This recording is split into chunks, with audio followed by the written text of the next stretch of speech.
ఓరలుకలు తెలంగాణలో తొలి విడత పంచాయతీ ఎన్నికల ప్రచార మైకులు బంద్ అయ్యాయి. డిసెంబర్ 9న సాయంత్రం 5 గంటలకు మైకులు మూగబోగా అభ్యర్థులు సైలెంట్ ఆపరేషన్ షురూ చేశారు.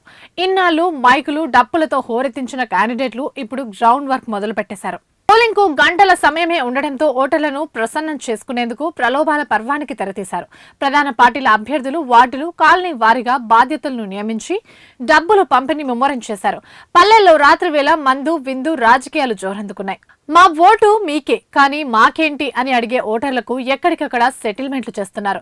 ప్రత్యర్థులు ఎంత ఇస్తే అంతకు మించి పంపిణీ చేసేస్తున్నారు. పోలీసులు తనిఖీలు చేస్తున్నా కళ్లు కప్పి గుట్టు చప్పుడు కాకుండా పంపిణీ సాగిస్తున్నారు. హైదరాబాద్ తో పాటు ఇతర ప్రాంతాల్లో నివసిస్తున్న గ్రామస్తులకు ఫోన్లు చేసి మరీ వచ్చి ఓటేసిపోవాలని బ్రతిమలాడుతున్నారు. వారికి బస్సు ఛార్జీలతో పాటు ఓటుకు ఇంత చొప్పున యూపీఐ ద్వారా పంపిస్తున్నారు. కొన్ని చోట్ల వలస ఓటర్లను తీసుకొచ్చేందుకు ప్రత్యేకంగా వెహికల్స్ ను పంపించే ఏర్పాట్లు కూడా చేస్తున్నారు. తొలి విడత పంచాయతీ ఎన్నికలు జరిగే గ్రామాల్లో ప్రచార సమయం ముగిశాక ఎవరైనా నిబంధనలు ఉల్లంఘించి ప్రచారం చేస్తే క్రిమినల్ కేసులు నమోదు చేస్తామని రాష్ట్ర ఎన్నికల సంఘం హెచ్చరించింది.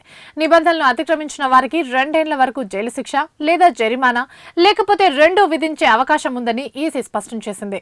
కలెక్టర్లు, ఎన్నికల అధికారులు ఈ నిబంధనలను కఠినంగా అమలు చేయాలని ఆదేశించారు. పబ్లిక్ మీటింగ్లు, మైక్ సెట్ల ద్వారా కాకుండా ఎలక్ట్రానిక్ మీడియాలోనూ ప్రచారం చేయడానికి వీల్లేదన్నారు. టీవీ ఛానల్స్, రేడియోస్, ఇతర సోషల్ మీడియా మాధ్యమాల్లోనూ రాజకీయాల ప్రకటనలు, ప్రచారాలు బంద్ చేయాలని సూచించారు. మ్యూజికల్ ఈవెంట్లు, ఇతర వినోద కార్యక్రమాల ద్వారా ఓటర్లను ఆకర్షించే ప్రయత్నాలు చేస్తే కఠిన చర్యలు తప్పవని కూడా హెచ్చరించారు.